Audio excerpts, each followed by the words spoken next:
Yeah, we back again.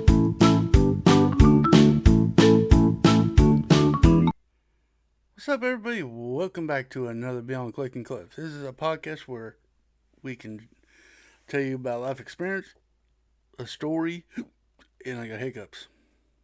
Anyway, something to make you laugh, crackle, or make fun of me about, or make you think. Hopefully, not to make you mad. Won't you enjoy this? Something easy to listen to while you're doing whatever you're doing in the background. You need some voice. I'm your voice. I'll be listening to this, 15 to 20 minute story time or whatever. But we're gonna have fun with this. So. But anyway, it's been a good week. Last week we talked about I vandalized a house and stuff like that. But we're not going. That's the only thing I ever done. Maybe. Uh, and I tell you what, I've been kind of hooked on some things on TV. True crime documentaries. I watched a couple this week when I'm in bed trying to go to sleep. I got into a couple of fairly good ones. Well, I mean, is it really good? It's true crime. Something happened to somebody.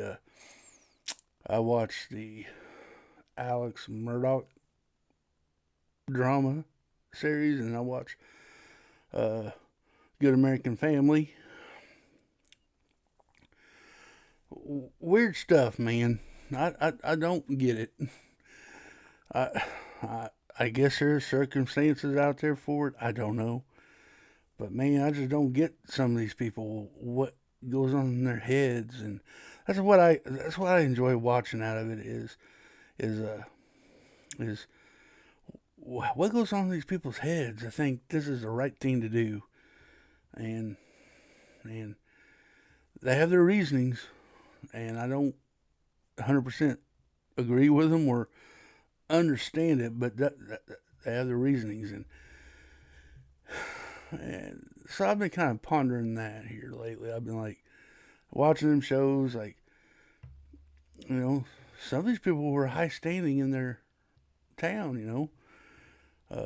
They were pretty individuals that had a little bit of power in their communities and in their area. Now I do know I didn't guys listen. I know it's on TV and they dramatize everything horribly. So even the show is about a true story. It's a lie. I mean, nobody really knows the conversations they have with their siblings and all that stuff. I mean, uh, correct me if I'm wrong, please. Um, but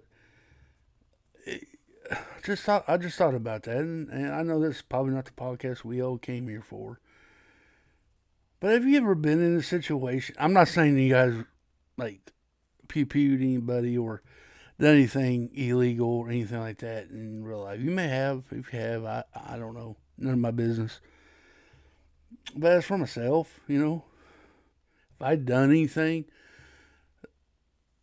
and I justified it and it was completely wrong, like justified it, like to your parents or something, like you did something wrong, but you justified why you did it wrong because of a situation.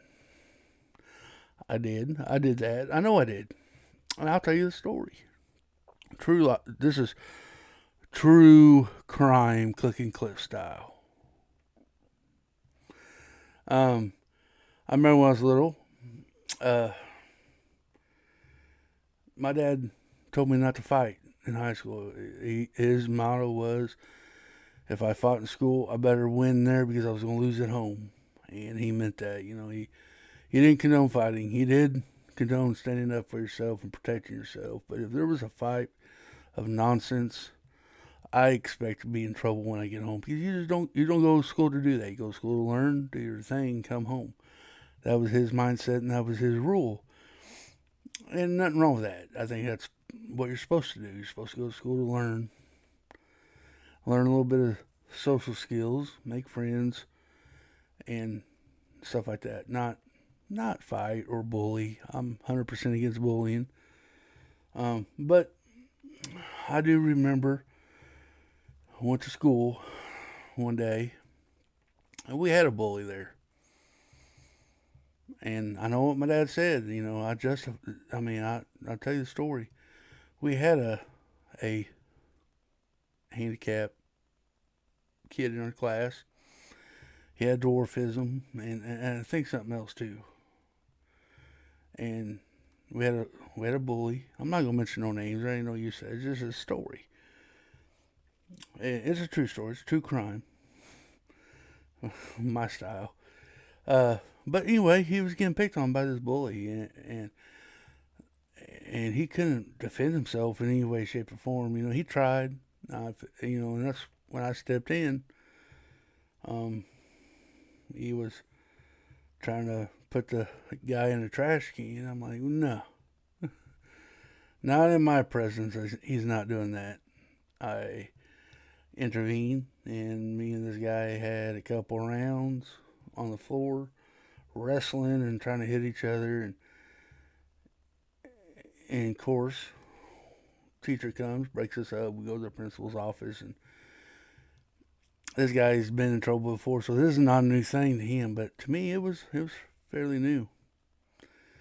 Um, Walked in there, and I knew the consequences of fighting in school. You're gonna get in trouble by the principal. You're gonna get either 3 days ISS or OSS. ISS is in school suspension. OSS is out of school suspension.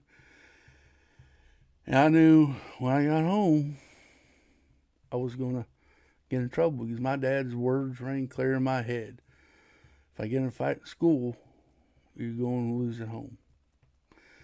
So I knew I was going to get in trouble when I got home. I knew it, and there was no way around it. But in my head, this is a unique circumstances. I stood up for somebody, and I'm not, I mean, I don't want no credit, guys. That's not what this story's about. Uh, so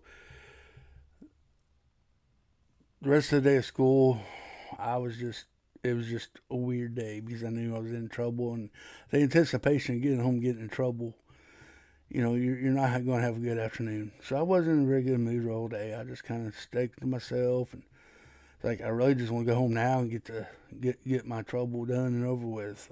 Like a band-aid, rip it off like a band-aid, just get it done and over with, so we can move forward, right? Well, I got home from school. Of course, my dad, he worked a job, and he didn't get home for another hour or 2 hours after I got home from school. And I knew I better go get my chores done, or that would be another trouble on top of another trouble.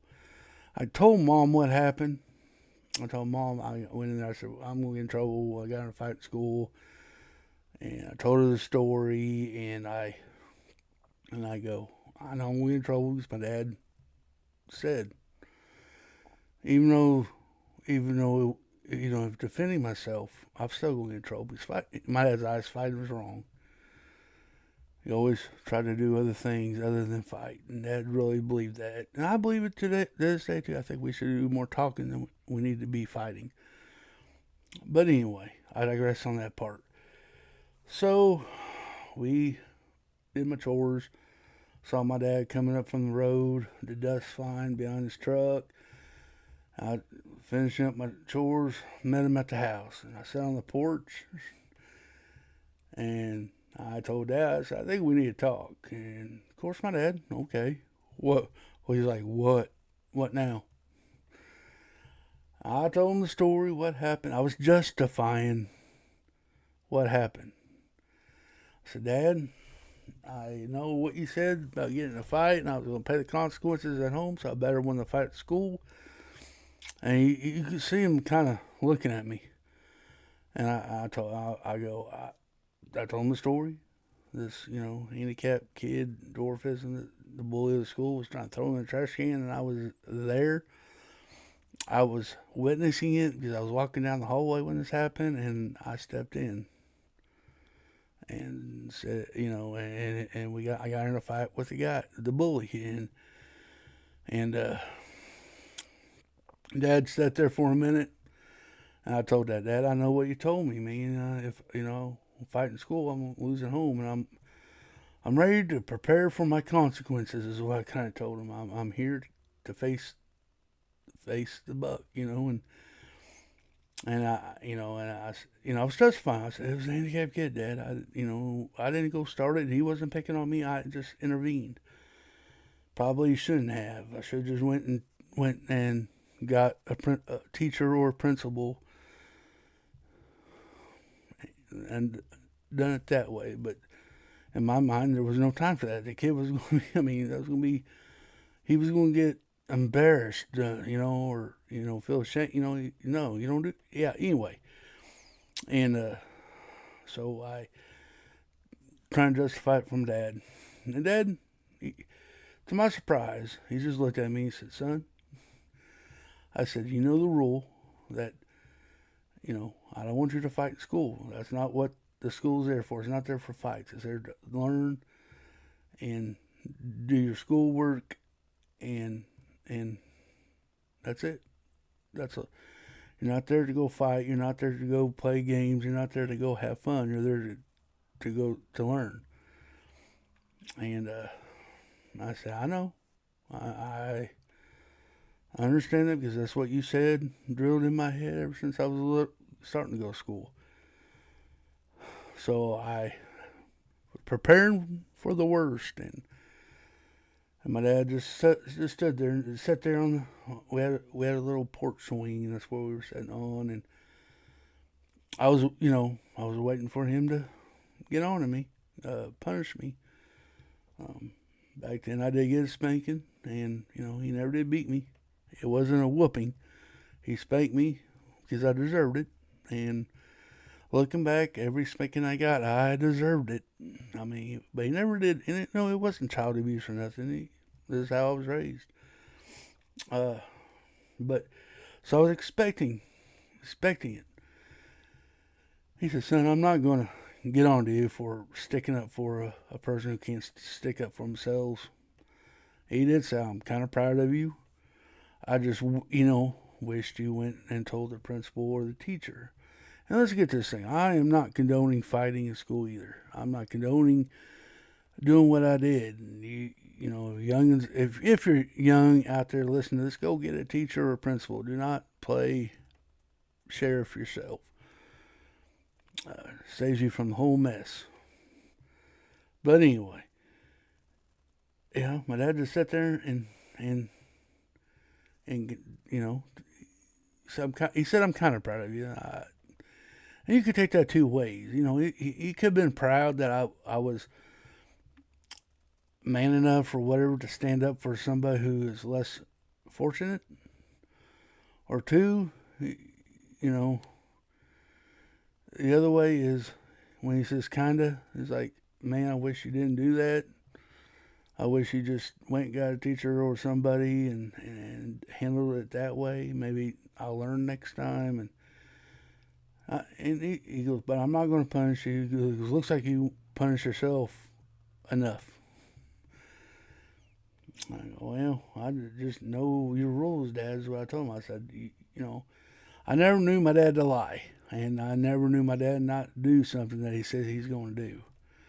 So in my mind, I got in a fight at school, and I was going to get in trouble when I got home. And because that was his rule, and all that. And that's what I told him. I said, "Well, I just figured I was going to get in trouble," is what you said. And usually what you say, it happens. You make it happen. So he said, and he said, he goes, "Now, if you went and started a fight and you got in a fight because of something different, yeah, you're probably going to get in trouble. But he even said, this is a different circumstances." And he goes, "I just hope you learned a lesson out of this ordeal."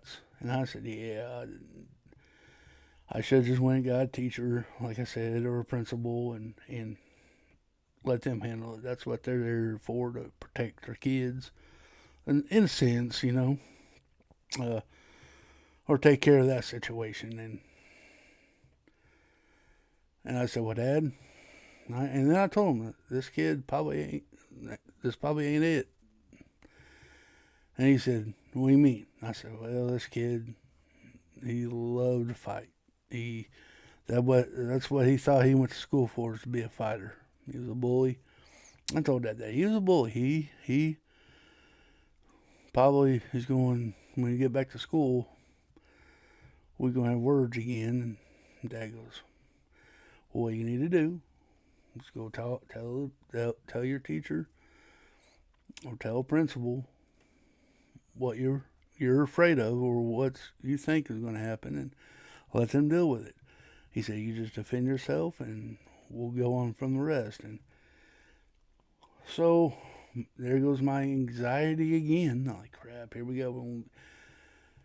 There's going to be fighting the next couple of days until we get this fought out, I guess. Well, we served our 3 days OSS is what we got. Came into school ready for anything. And I saw the kid. And I'm like, here we go. Told my friends I said, well, wish me luck. Because I wasn't really a scrapper. I held my own, but I never did. I wasn't Jet Li or Bruce Lee or back then Jean-Claude Van Damme was the big karate guy at the time, or Rambo, or I wasn't any of that. And but nothing happened. Thankfully, he walked by. He didn't even look at me. So that was the end of that story. Now, I don't know whatever happened to the guy. I think he left our school. I think I was, 9th grade, 10th grade, freshman or sophomore year, and he didn't stick around very long. I don't know if he moved or quit. I don't know what he did. Haven't seen him.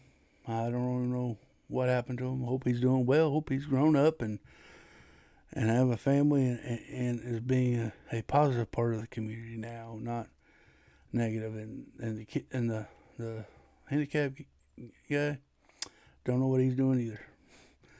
I see him in school, and he after that he comes up to me and says hi to me, and I say hi back to him, and we, but anyway, fighting's not cool, but that's my true crime story of me growing up, I guess. I don't know, but justifying it was the main part of it. Have you ever justified something that you knew you were going to get in trouble for? And that's what I got from these shows, man. These shows, they were justifying their actions, and I'm like, how? Why? Why would you? How could you just? I don't know. I'm just a spectator. Law is the law. Obey it. Guys, this is it today. I hope you enjoyed this podcast. If you do, please hit that like button. Hit the subscribe. Leave a comment. Let me know what you guys think about it. I don't know. Like I always say, be somebody's light and somebody's darkest cloud. Somebody could be having a bad day. A hello from you could change everything. Be good to one another. Do unto others that you want to be done to yourself, and things will be okay, I promise. Guys, until the next one. Bye-bye.